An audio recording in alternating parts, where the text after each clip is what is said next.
Hello, my name is Christopher Smith, and my presentation today is entitled You Noble Diggers All, Radical Folk Song and Rural Resistance in the Early Modern Period.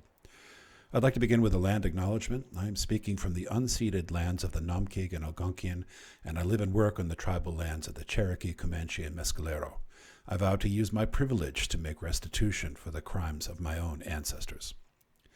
In the early modern period, pressured by dominant forces' enclosure of land and opportunity, the aftermath of the Great Plagues broke up villages, and the advent of mechanized agriculture dislocated rural workers. These newly rootless, masterless men were perceived as an expanding threat and eventually a municipal crisis. We can trace this both through legal records which index increases in indictments regarding vagrancy, in the succession of rural and urban protests at certain crisis points, and most saliently in the range of song expressions lamenting or condemning the peasant beggar's experience. Despite the internal colonization represented by enclosure, romantic antiquarianism, and appropriation, song continued as a key component of popular resistance into the 20th century, sometimes in the vehicle of the very same texts as more recent activists sought historical, semiotic, and philosophical links with their historical predecessors. Centralization, mechanization, and rationalization of agricultural work had driven the new economics of enclosure. When it became more cost-effective to employ larger plows or to break up flocks of sheep on former subsistence fields, the old systems of hedging and ditching came under attack. Formerly waste or common lands fell under the axe or within the walls of the new and expanded mercantile ownership class. When rural sources of food and fuel were fenced off and cities became loci of trade energies, the enclosure of rural land hollowed out villages and it expanded populations in those same cities. The proletariat historian Peter Linebaugh has linked enclosure to, quote, that series of concrete universals, like the slave trade, the witch burnings, the Irish famine, or the genocide of Native Americans, that has defined the crime of modernism, and suggests that within its context, quote, the attack on English agrarian customs was deep, vicious, and widespread, end quote. Elites' impulses toward enclosure and the privatization and control of liberty which those impulses represented extended beyond the agricultural, the industrial, the mercantile, and the punitive, and even into the enumeration and control of workers' leisure hours, women's and enslaved people's bodies, and of intellectual property. Those colonized by the wealthy, both beyond and within national borders, fought back, using the traditional weapons of the subordinated, sabotage, wastage, absenteeism, and song. As W. Mark Ormrod puts it, quote, the fact that Piers Plowman acted as an inspiration to literate and illiterate rebels during the Peasants' Revolt of 1381 provides clear evidence of the way in which, during extraordinary circumstances, political poetry could help the lower orders both to understand their predicament and to articulate the radical reforms they required in the organization of state in society, end quote. Andrew Hadfield has pointed out that there was a long tradition of political literature in English and Latin, and a large number of poems which criticized the apparent ineptitude and self-serving nature of the upper classes. And we may note, for example, the macaronic French-Latin poem Song Against the King's Taxes, written in the reign of Edward II, and aimed against the heavy burden imposed to support the war with the Scots. And you'll pardon my macaronic pronunciation. Orcotan on la terre de anno in annum, le quinzième dernier pour faire sic commun dampnum, et fait aveiller qui soleillant cedre super scamum, en vendre fet commun gent vacas vas et panum, non placet ad summum quindenum sic dare numum. Now goes England from year to year, the 15th penny to do thus a common harm, and it makes them go down who used to sit upon a bench, and it obliges the common people to sell both the cows, vessels, and others. It does not please thus to pay the 15th to the last penny, end quote. Vernacular songs are thus documented as subversive political weapons in the Peasants' Revolt, in Chaucer, and in Shakespeare's Henry IV, Part II, which features an extended subplot on Jack Cade's revolt of 1450. By the late 1640s, Jared Winstanley's rural radicals pulled down hedges and fences to plant crops in Surrey, citing the Book of Acts, chapter 2, verses 44 and 45, quote, and all that believed were together and had all things in common, and sold their possessions and goods, and part of them to all men, as every man had need, end quote.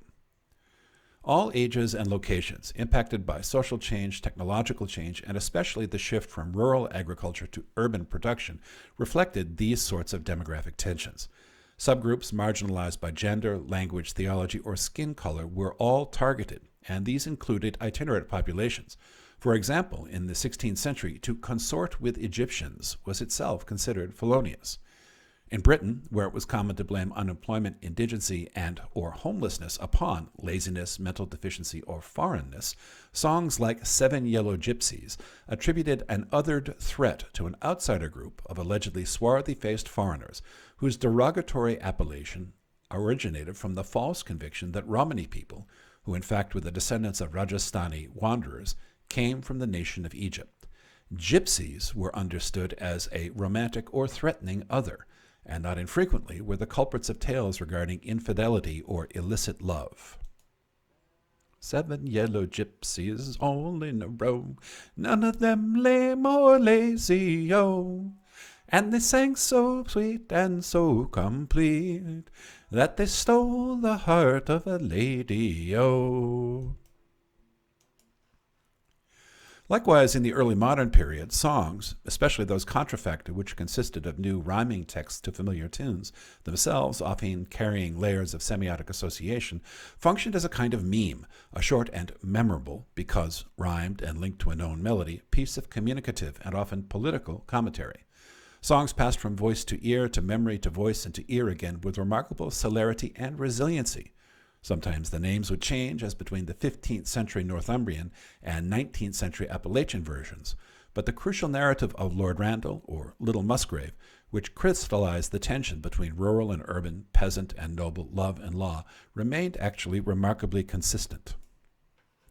Upon a holy day, many in the year, Musgrave to the church did go to see fine ladies there.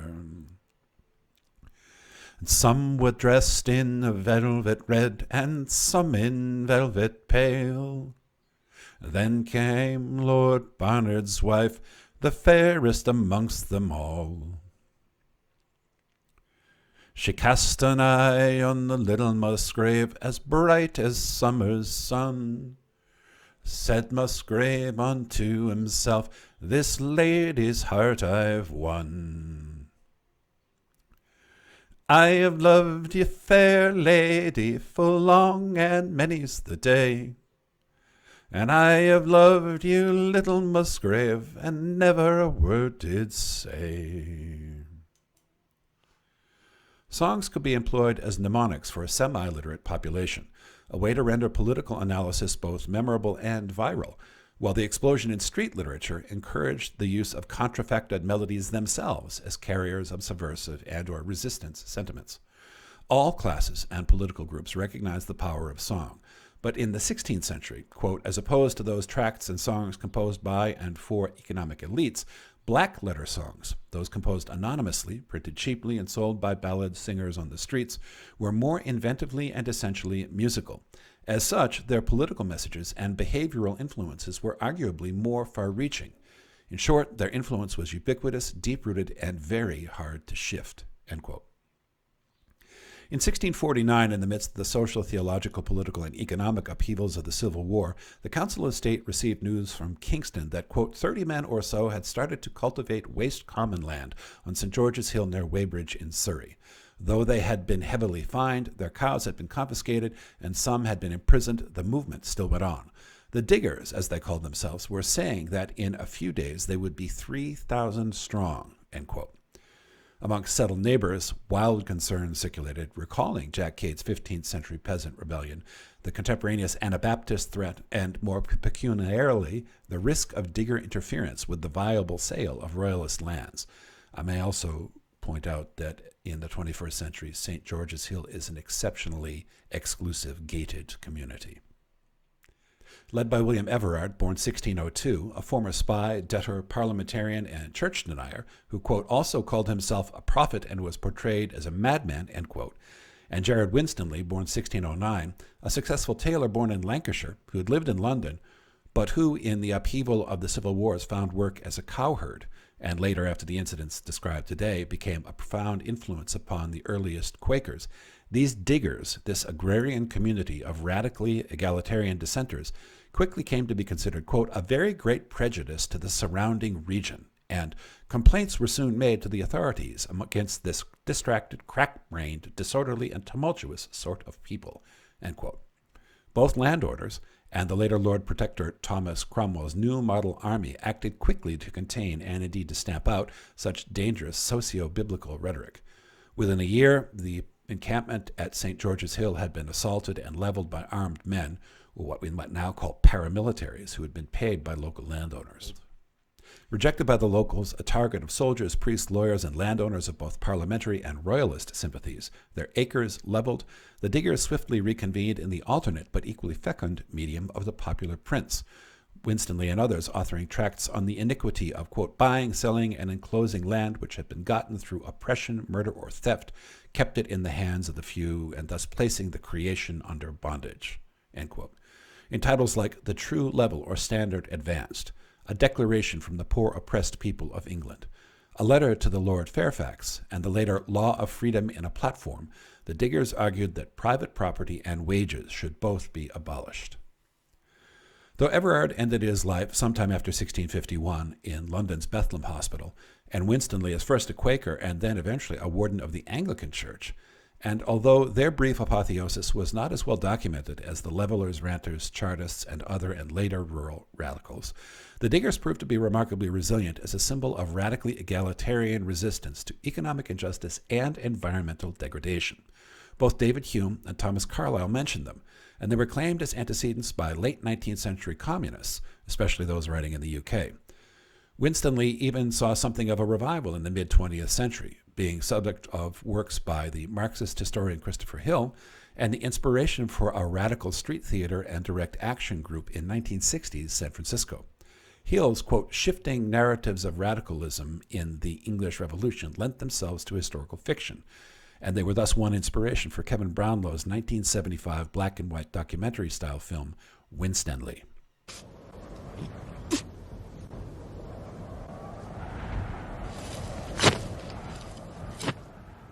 The work we are going about is this: to dig up George's Hill and the waste ground thereabouts, and to sow corn and eat our bread together by the sweat of our brows. The reason is this, that we may work in righteousness and lay the foundation of making the earth a common treasure of the world, both rich and poor. All the land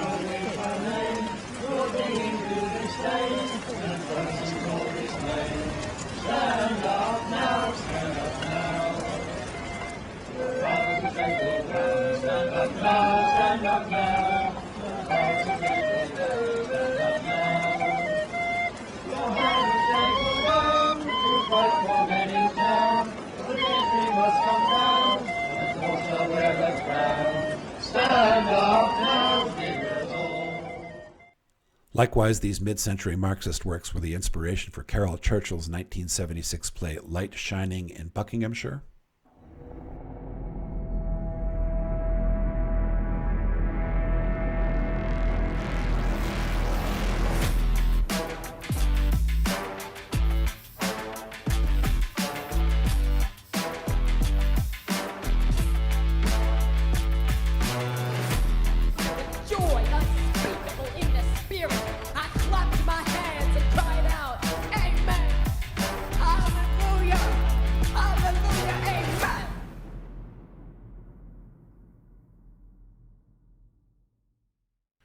Perhaps most widely disseminated, the diggers were an inspiration for the socialist folk songwriter Leon Rosselson's The World Turned Upside Down, here performed by Scots folk singer Dick Gaughan.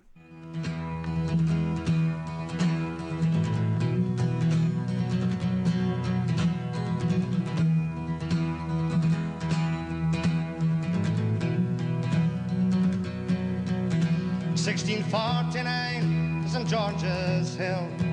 A ragged band they called the Diggers came to show the people's will. They defied the landlords, they defied the laws. They were the dispossessed, reclaiming what was theirs. We come in peace, they said, to dig and sow. We come to work the land in common and to make the wasteland grow, this earth divided we will make whole, so it can be a common treasury for all. The sin of property we do disdain. No one has any right to buy and sell the earth for private gain. By theft and murder they took the land. Now everywhere the walls rise of a day. The text Stand Up Now was preserved written on 2.5 pages of a letter book among the Clark papers at Worcester College, Oxford.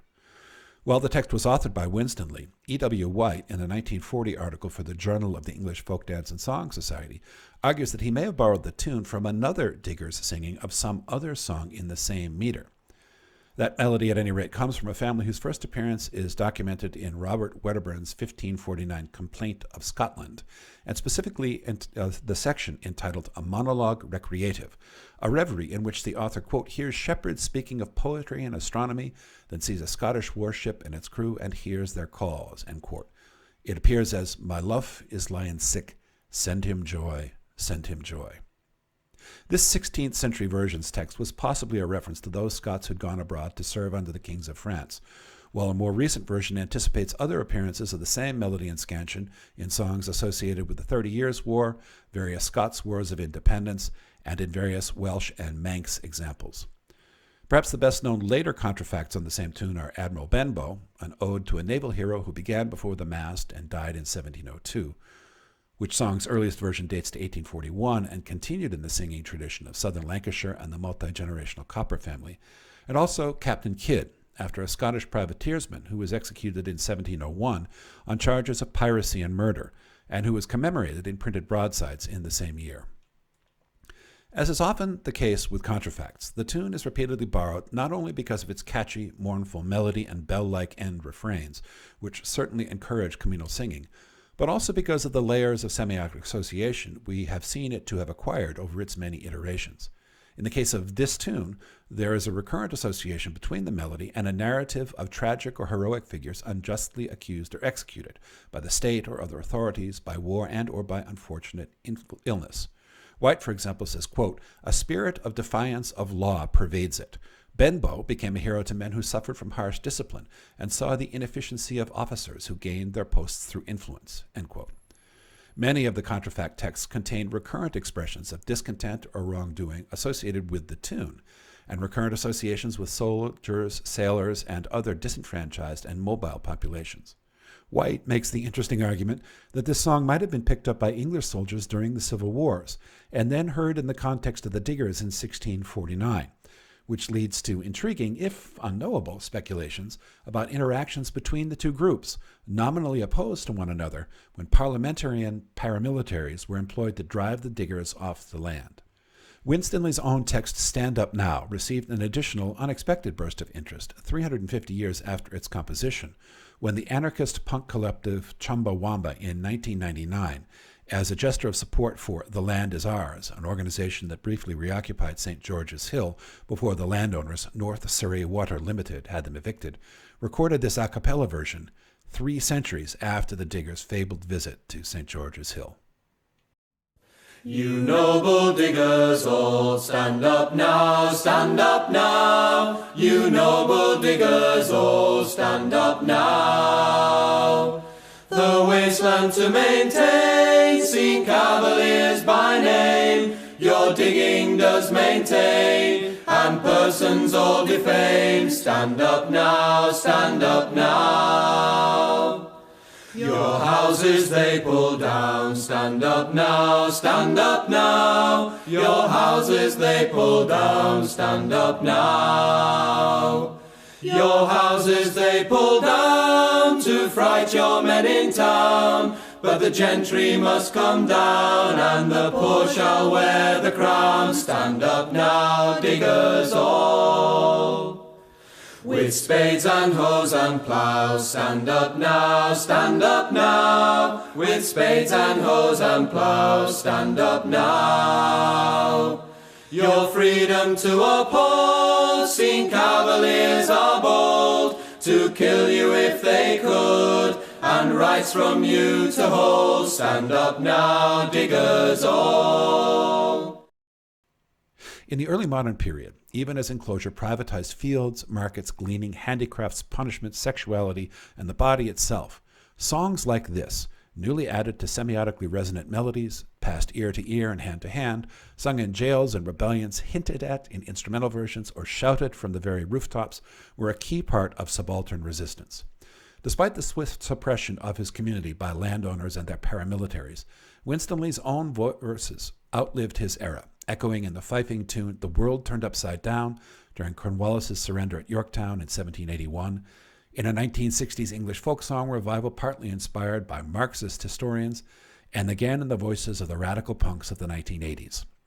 Like the hidden histories of accent and body vocabulary, plant knowledge, and suppressed languages, these verses stood, as Peter Linebaugh says in a paraphrase of William Blake, against, quote, "the mind manaclers who forge ruling ideas still," end quote. Thank you very much.